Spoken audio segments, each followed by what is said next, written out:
If there's anything you learned from me at all, stay hydrated. Whether it be water, alcohol. Is there anything else?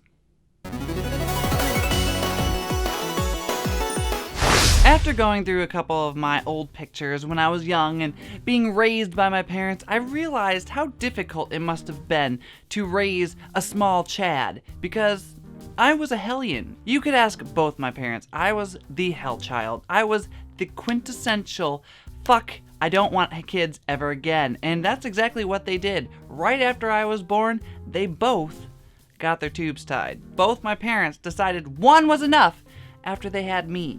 As I was thinking about the way that my parents raised me, I was also thinking about the way that I would raise kids in the future. And then I realized, I have no fucking clue what I'd do. So that brings me to the 5 reasons I'd be a terrible parent. So let's shove off with number 5. Number 5 is plain and simple. I have zero paternal instinct. And I doubt I even have the maternal instinct, because some people think, oh, you know, he likes boys, so he must have a maternal instinct. Well, guess what? I have neither. I don't have either one. I barely have it for my animals. I mean, I take care of them and I think they're cute and all, but that's because they're somewhat self-sufficient. Like, I just have to take them out. They feed themselves for the most part. All I gotta do is put it in a bowl, and I have to put water in a bowl, and that's it. I just have to take care of them in the sense that they pretty much do what they need to do on their own anyways. And sure, as a puppy and a kitten, you have to watch them a little bit more, but they grow up so quickly, it's easy to do. But with a child, you're watching them for 18 years. That's like a fifth of your life if you're lucky. That's so fucking long. I barely had the ability to take care of a plant. I'm still surprised that that fucking thing is alive.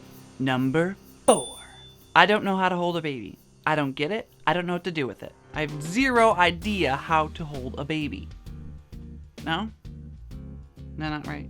Still not right? Jesus fucking Christ. What? I'm cradling the head. You told me to cradle the head. I feel like this one's good. I feel like I'd do this one. This one feels right. Number 3. I don't really know how to handle kids. Not only do I not know how to handle kids, I also don't know how to talk to kids. After a certain age, I can kind of get a sense of who they are and how to talk to them. But before the age of about 7, I'm lost. I have no clue what to say to them. The other day, there's this adorable little child who's eating some candy. And he comes up to me with his half-eaten lollipop, lifts it into my face, and says, "Do you want a lick?" I looked back at him and his sticky little face and said, "There's no fucking way I will take a lick of your half-eaten fucking lollipop." To my surprise, he started crying to his mother. The kid needs to learn rejection sometime.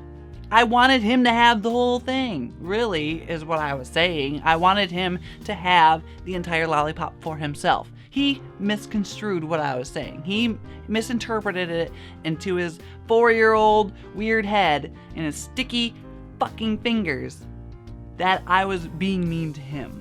Which brings me to number 2. Apparently, according to my mother, I swear too fucking much. I'm sorry, but to be honest, if I do have children, their first word is probably gonna be fuck. And you know what? I would be proud of that. It would be an honor for my child to say any of those words as their first word. Number 1. Number 1 is actually something that my parents passed down to me, and I know for a fact that I will end up doing it to a child if I do have one.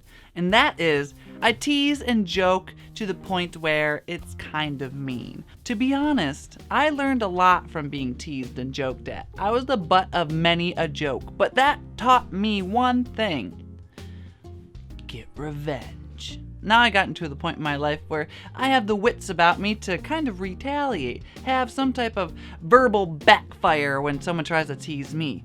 Although there are a few things I got from my parents that I'm glad that they did for me. They used to critique my jokes. Little Chad would tell a little joke, and in the process of it, they'd tell me to work on my timing, or work on my speech, or work on how to tell it. And they taught me the art of telling jokes and telling stories. I was able to go in front of a crowd and entertain relatively easily because I was trained by my parents how to speak and how to tell a joke.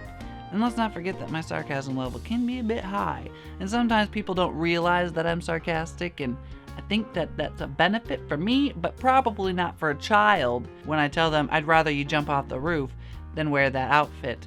And then they actually try to jump off the roof because they were trying to wear their underwear on the outside of their pants. Thank you for watching my channel, and I hope you enjoyed it. And if you did, leave a like, maybe subscribe to the channel, yeah?